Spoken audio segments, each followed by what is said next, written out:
Eterna lotta del bene contro il male, una ritualità accompagnata dalle ritmiche cadenze segnate proprio dal suono dei campanacci. Vedete questa figura al centro, Surzu,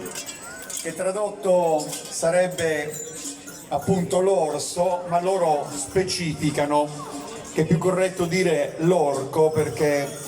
proprio indica la presenza del demone che si agita, come vedete anche in questo momento, come un forsennato.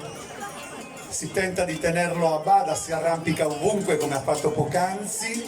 sui tetti, sugli alberi, grida, rotola, per terra in scena appunto, come abbiamo detto, l'eterna lotta tra il bene e il male. Un applauso per gli amici di Ortueri, i Sonaggiaos e Surzu, la preda, la vittima di questa circostanza, presumo una ragazza di Irgoli, e questo era il momento che hanno voluto portare dal loro carnevale, dalla loro storia, gli amici di Ortueri, i Sonaggiaos e Surzu.